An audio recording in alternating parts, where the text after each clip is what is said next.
वाले सन हेरिटेज, जी हाँ इधर दिखाइए सन हेरिटेज, कब होगी कड़ी कार्रवाई? 25 से 30 महीने का आरटीआई मेरे हाथ में है, सबूत है ये, उसके बाद भी कार्रवाई नहीं होता है, यही कहा जा सकता है कि आप उसी अंग्रेज जमाने के शासन में हैं जहां तानाशाही चलती है, उद्योगपति और पैसों की वालों की बात सुनी जाती है। आरटीआई के माध्यम से सारी जानकारी हमने निकलवाई है, इसमें साफ झलकता है लापरवाही है, इसमें हर स्तर पे लापरवाही और करप्शन हुआ है। अवैध निर्माण है इसमें 2 मंजिल का, क्योंकि परमिशन तो सिर्फ आपने 5 मंजिल का लिया था, फिर 2 मंजिल ऊपर एक्स्ट्रा कहां से बन गया? अपने आप कहीं से आ गया। और जब 2 मंजिला ऊपर बन गया एक्स्ट्रा, तो फिर उसे ढाएगा कौन? वो प्रशासन ढाएगी जो गरीबों का ठेला उठा के ले जाती है, वो प्रशासन ढा पाएगी? जो अवैध निर्माण कह के रोड किनारे अगर 1 फीट आपकी दुकान निकल जाए, उसे जेसीबी से तोड़ने आ जाते हैं। आपने अक्सर सुना होगा कि नियम और कानून जो है सिर्फ गरीबों के लिए होते हैं। इसे चरितार्थ करते हुए जो है एक मामला सामने आया है, इस बात को साबित करता है कि जो है नियम और कानून सिर्फ गरीबों के लिए है। इस वक्त मैं मौजूद हूँ जगदलपुर शहर के एक रईसों के इलाके में। जी हाँ, ऐसा ही कहा जाता है, जगदलपुर वासियों के बीच में हमेशा चर्चा का विषय रहा है सन सिटी, और इसमें बनने वाले सन हेरिटेज। जी हाँ, इधर दिखाइए सन हेरिटेज लिखा हुआ है इसमें। ये 2 टावर बने हुए हैं, एक और इधर है, एक और इधर है, ये 2 टावर बने हुए हैं। अब इसमें मैंने इसलिए कहा है कि जो है नियम और कानून गरीबों के लिए होते हैं। ये आरटीआई से प्राप्त जो है 25 से 30 पन्नों की जानकारी मेरे पास है। नगर निगम से आरटीआई, रेरा से आरटीआई लगाने के बाद ये जानकारी प्राप्त हुई और इसमें साफ तौर पे ये झलकता है कि ये जो बिल्डिंग्स बनी हुई है, जिन वादों के साथ बनाई गई थी, उस पे कभी खरी ही नहीं उतर पाई।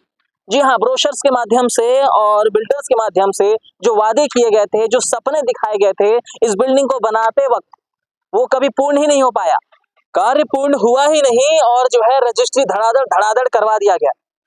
और जिन्होंने रजिस्ट्री करवाया, बिल्डर ने जो है बैंक में लोगों से ये कहा कि आप फाइनेंस करवा के घर ले रहे हैं, तो बैंक से जो है हम सीधा रजिस्ट्री करवा देंगे। और जब रजिस्ट्री होती है तो जो है उपभोक्ताओं को, यानी कि जो फ्लैट यहाँ खरीद रहे थे, उन्हें जानकारी नहीं थी कि जो है उन्हें 1200 स्क्वायर फीट का जो है जगह देने के बदले इन 1000 स्क्वायर फीट का रजिस्ट्री करके दे दिया गया है। जब लोग लोन पटाते हैं, 4 साल 5 साल लोन पटाते हैं, और जब जाते हैं ये जानकारी लेने के लिए, तब पता चलता है कि 1200 की जगह उन्हें 1000 स्क्वायर फीट का जो है ये फ्लैट पकड़ा दिया गया है। उसके बाद बड़ा सवाल निशान ये है कि जब भी रजिस्ट्री से पहले इन्हें काफी सारे डॉक्यूमेंटेशन करने थे। इसमें ये होना था कि इन्हें जो है कार्य पूर्ण का प्रमाण पत्र जारी होना था निगम की तरफ से, नहीं हुआ। उसके बावजूद रजिस्ट्री हो कैसे गई? इसमें रजिस्ट्रार की आखिरकार क्या संदिग्ध भूमिका है? क्योंकि नगर निगम ने जो है इसमें साफ तौर पे कहा है आरटीआई में कि हमसे कार्य पूर्ण होने का सर्टिफिकेट नहीं लिया गया है। बिना कार्य पूर्ण हुए रजिस्ट्री कैसे हो गई? विकास के लिए सर्टिफिकेट होता है। आप पूर्ण विकास करने के बाद नगर निगम से जांच करवा के एक सर्टिफिकेट लेते हैं कि आपने जो है यहाँ पर विकास का कार्य पूरा किया है। कहाँ क्या विकास का कार्य, मुझे बताइए। इधर दिखाइए, ये सड़कें दिखाइए, ये लग रही कैसे डामर की सड़क, कहीं सीसी की सड़क लग रही, बताइए। महज बजरी डाल करके छोड़ दिया गया है इसे। और यहाँ पर जो है लाखों रुपए लगा करके जो लोग रहते हैं, उन्हें सुविधा के नाम पे क्या दिया जा रहा है? एक तो पहले से छोटे छोटे मकान दे दिए गए, उसके बाद से जो सड़क की सुविधा अच्छी नहीं है, पानी की निकासी अच्छी नहीं है, किसी प्रकार की व्यवस्था नहीं दी गई है। उसके बावजूद भी 2009 से 2013 के बीच का ये प्रोजेक्ट कंप्लीट ही नहीं हुआ, सर्टिफिकेट भी कंप्लीशन का जारी नहीं हुआ, रजिस्ट्री भी हो गई, बिक भी गई, उपभोक्ताओं के साथ धोखा भी हो गया, शिकायत भी होती है, रेरा में शिकायत होती है, रेरा एक आदेश निकालता है जांच कीजिए इसका, लेकिन सेकंड आदेश नहीं निकालता है। कार्रवाई क्या हुई, क्या कार्रवाई बताइए हमें। रेरा की साथ क्या संदिग्ध भूमिका, ये भी बड़ा सवाल निशान, क्योंकि नियम और कानून सिर्फ गरीबों के लिए होते हैं। ये साबित होता है इस चीज से कि 2024 आ गया है, 2013 के बाद से अभी तक कोई कठोर कार्रवाई नहीं हुई है। एक पन्ना आपको मैं पढ़ के सुनाना चाहता हूँ, आखिरी में जो है रेरा की तरफ से आया है, इसमें क्या लिखा है ये आपको सुनना चाहिए।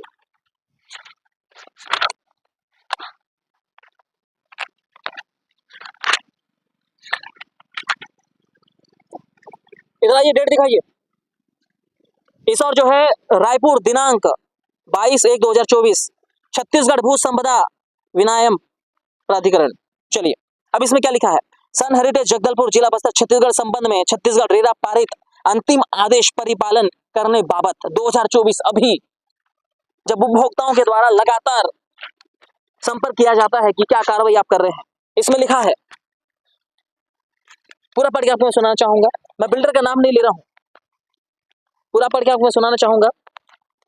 विरुद्ध प्राधिकरण द्वारा प्रकरण क्रमांक MPRO 2018 00121 00122 00123, ये जो 3 है, ये 3 लोगों के द्वारा जो है वहां याचिका दायर की गई थी, जिसमें जो है 26/12/2022 से पारित आदेश की खंडिका 4 अनुसार कलेक्टर जिला बस्तर को अनावेदक के विरुद्ध नियमानुसार कार्रवाई करने हेतु निर्देशित किया गया है।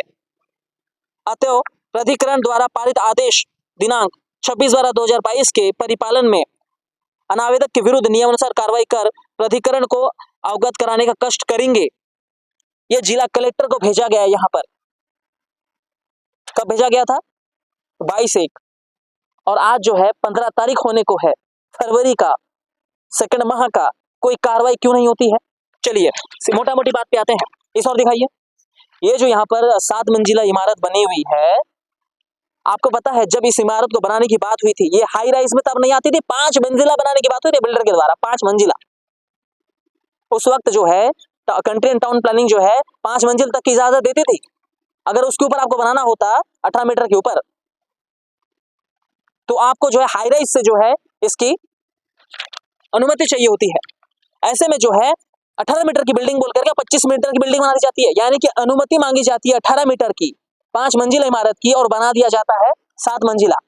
इससे होगा क्या, ये भी जान लीजिए, बिल्डिंग का लोड बढ़ गया है, बिल्डिंग अपनी क्षमता से ज्यादा लोड ढो रही है। साथ ही साथ ये भी नहीं करवाया गया कि निगम के इंजीनियर से जांच करवाए कि पहले जो इंजीनियर का ड्राइंग देना होता है, सारी जानकारी देनी होती है, कितने क्यूबिक सेंटीमीटर में, कितने स्क्वायर फीट में, कितना लोहा, कितना कंक्रीट डलना होता है, इसका सर्टिफिकेट तक नहीं लिया गया। पता है, वो जांच नहीं करवाएगी बिल्डर के द्वारा। कदम कदम पे बिल्डिंग बनाने के लिए सर्टिफिकेट चाहिए होता है, और ये जो है एक्स्ट्रा 2 मंजिल का लोड झेल रहा है। अवैध निर्माण है इसमें 2 मंजिल का, क्योंकि परमिशन तो सिर्फ आपने 5 मंजिल का लिया था, फिर 2 मंजिल ऊपर एक्स्ट्रा कहां से बन गया? अपने आप कहीं से आ गया। और जब 2 मंजिला ऊपर बन गया एक्स्ट्रा, तो फिर उसे ढाएगा कौन? वो प्रशासन ढाएगी जो गरीबों का ठेला उठा के ले जाती है, वो प्रशासन ढा पाएगी? जो अवैध निर्माण कह के रोड किनारे अगर 1 फीट आपकी दुकान निकल जाए, उसे जेसीबी से तोड़ने आ जाते हैं। 2013 में 2009 से 13 के बीच कंप्लीट ये प्रोजेक्ट अभी भी जैसा का तैसा खड़ा है, ऊपर तोड़ने की व्यवस्था नहीं की जा रही है। जान हलक में लोगों के यहाँ पर। अगर आपकी कैपेसिटी है 100 किलो उठाने की, आपको 120 किलो थमा दिया जाएगा, कब तक आप थाम पाएंगे? फायर सेफ्टी की यहाँ पर जो है जांच सही तरीके से नहीं, व्यवस्था सही नहीं होना बताया जा रहा है यहाँ पर, इसकी भी जांच होनी चाहिए। आरटीआई के माध्यम से सारी जानकारी हमने निकलवाई है, इसमें साफ झलकता है लापरवाही है, इसमें हर स्तर पे लापरवाही और करप्शन हुआ है। तो फिर कार्रवाई क्यों नहीं होती है? क्या ऐसा कोई कलेक्टर नहीं है कि जो कार्रवाई कर सके सीधे तौर पे? ऐसा कौन सा प्रशासनिक दबाव है या ऐसा कौन सा राजनीतिक दबाव है जिसमें रेरा तक मामला जाने के बाद जो रेगुलेट करता है? ऐसे बड़े बड़े बिल्डिंग बन रही है, इन्हें रेगुलेट करने का रेरा करती है। रेरा तक मामला जाता है, वहां पर भी ऐसे संदिग्ध जो है बात निकल के सामने आती है, उनके ऊपर कार्रवाई नहीं की जा रही। जब लोगों का प्रेशर होता है तब जाकर के जो है इस बिल्डिंग के लिए आदेश निकाला जाता है कि नियम अनुसार कार्रवाई की जाए। 2-2 मंजिल एक्स्ट्रा बना दिया जाता है without permission, extra load building में दिया जा रहा है। उसका सुविधाओं के नाम पे यहाँ पर जो रहते हैं उन्हें सुविधा क्या दी जा रही है? न अच्छी सड़क है, न अच्छी नाली निकासी की व्यवस्था है, जल भराव हो जाता है यहाँ पर। क्या नियम और कानून सिर्फ गरीबों के लिए? क्या उद्योगपति करोड़पति जो है सिर्फ अपना मनमानी करते जाएं और जिला प्रशासन या फिर छत्तीसगढ़ शासन इस पे कोई कार्रवाई ना करे, और गरीब का ठेला उठा के ले जाइए, गरीब का मकान ढा दीजिए, नियमितीकरण करने जाएंगे, थोड़ा सा आगे पीछे दिखा, तोड़ दो इसको, ये नियमित नहीं हो सकता। आपका मकान नियमित होगा, ये जो एरिया, ये जगह खाली जगह नियमित नहीं होगा। लेकिन ऐसे जो बड़े बड़े बिल्डिंग है, ये सीना ताने खड़े हैं। 4 टावर यहाँ पर बनना था, उसके बाद कार्य पूर्ण सर्टिफिकेट मिलना था, 4 की अनुमति ली गई थी। लेकिन इसमें साफ तौर देख सकते हैं आप, यहाँ पर 2 बिल्डिंग यहाँ पर खड़ी है, उसके बाद भी जो है बिल्डर के द्वारा ये कहा गया कि हमने 2 बिल्डिंग का ए और डी का काम पूरा कर लिया है, कह के एक आवेदन निगम में पेश किया जाता है। उस आवेदन में कहा जाता है कि हमने 2 बिल्डिंग का काम पूरा किया है, और आवेदन की रिसिप्ट ली जाती है, और उस रिसिप्ट को जो है बैंक में ये बता दिया जाता है कि ये जो है प्रमाण पत्र है कार्य पूर्णता का निगम के द्वारा। लेकिन निगम का साफ तौर पे कहना है कि भैया उसने हमें जानकारी दी है कि हमने काम पूरा किया है, हमसे रिसिप्ट लिया है, सर्टिफिकेट नहीं लिया है। तो बिना सर्टिफिकेट के रजिस्ट्री हो कैसे गई इतने सारे फ्लैट्स की? क्या संदिग्ध भूमिका है रजिस्ट्रार की? कब होगी कड़ी कार्रवाई? 25 से 30 पैन का आरटीआई मेरे हाथ में है, सबूत है ये, उसके बाद भी कार्रवाई नहीं होता है। यही कहा जा सकता है कि आप उसी अंग्रेज जमाने के शासन में हैं जहां तानाशाही चलती है, उद्योगपति और पैसों की वालों की बात सुनी जाती है। कुछ लोग खड़े हुए हैं, इनसे थोड़ी सी बातचीत करेंगे। ये है कहाँ से और इन्हें इन सड़कों से समस्या नहीं होती है क्या? सर आपका शुभ नाम क्या है? जी शेख हफीज। इस रोड से आप लोग आना जाना करते हैं, कहाँ रहना होता है आपका? सर इस रोड से तो आना जाना नहीं हो पा रहा, अभी बंद कर दिए है ना, बहुत दिक्कत होता है। हम लोग सन सिटी में हमारा घर है ना, ये रोड बनना था, टाउन प्लानिंग में भी है वीर सावरकर के बगल से, लेकिन कुछ कारणवश से काम रुका पड़ा है। देखिए कारण मैं बताता हूँ आपको, क्योंकि ये जो पूरी जमीन है ये एक बिल्डर की है, पर्टिकुलर बिल्डर की। अब बिल्डर जब तक नगर निगम हैंडओवर नहीं करता है तब तक नगर निगम तो इसमें कोई डेवलपमेंट नहीं कर पाएगी। नहीं, मैं सुना था कि कुछ मुआवजा के कारण जो है ना, वहां से रोड बंद हुआ पड़ा है, नाली वगैरह पूरा बन गया, ये हाईवे तक जाने का था, 80 फीट का रोड बनने का आपको बताया गया था, लेकिन काम बंद पड़ा हुआ है। अब यहाँ से आना जाना पड़ता है हमको, लाल बाग में अगर कोई बड़े नेता आए हुए हैं, उनका प्रोग्राम है, तो रोड बंद हो जाता है, बड़ा दिक्कत होता है हमको आना जाने में। लगभग 30-32 एकड़ का जो इलाका पड़ता है ना, यहाँ पर एक बिल्डर का जमीन पड़ता है और वो बिल्डर के द्वारा जो है टावर्स बनाए गए हैं। टावर्स बनाने के बाद इसमें विकास होना था, मतलब नाली और सड़क की व्यवस्था बिल्डर के द्वारा करनी थी, क्योंकि टावर्स के ये टावर के सामने जो सड़क है उस बिल्डर को डेवलप करना था। उसके बाद निगम से एक सर्टिफिकेट लेना था, हमने डेवलप किया है, तो ये काम वहां होना था। उसके आगे और पीछे से जो भी सड़क निकलनी थी वो निगम करती। अब निगम वहां से सड़क बना के लाएगी, यहाँ छोड़ देगी, वहां से बना के उधर छोड़ देगी, तो बताओ बीच का तो ऐसे ही रह जाना है। जी, अगर ये रोड बन जाता है तो कम से कम 8 से 10 हजार लोग प्रभावित होंगे, उनके लिए आसानी हो जाएगा। एक और छोटा सवाल मैं करना चाहता हूँ सर, ये जो कहा जाता है कि नियम कानून गरीबों के लिए होता है, ऊंचे लोगों के लिए नहीं होता है, यहाँ पर जो है 5 मंजिला इमारत के लिए स्वीकृति ली गई थी और 7 मंजिला बना दिया गया है और इसे ढहाने का काम प्रशासन नहीं करती, इस पर आप क्या कहेंगे? अब हमको ही घर बनाना परमिशन के लिए दिए थे, तो हमको 3 मंजिल से ऊपर नहीं बोले, है ना, जबकि पास है, ज्यादा दूर नहीं। अब देखिए यहाँ 7-7 मंजिला बना हुआ है, जबकि 5 की परमिशन थी, इन्होंने 7 बना दिया है और इन पे कोई कार्रवाई नहीं हो रही है। वो तो गरीबों के लिए है सर, नियम कानून गरीबों के लिए। नियम कानून गरीबों के लिए होता है, अगर ऐसा नहीं है तो जिला प्रशासन नींद से जागेगी और जो है इस पे कार्रवाई करेगी, क्योंकि एक्स्ट्रा लोड लेता है ये बिल्डिंग, कब तक सह सकेगा एक्स्ट्रा लोड? 2-2 फ्लोर्स का क्रैक्स आने चालू हो गए हैं, जॉइंट्स पे क्रैक आने लगे हैं।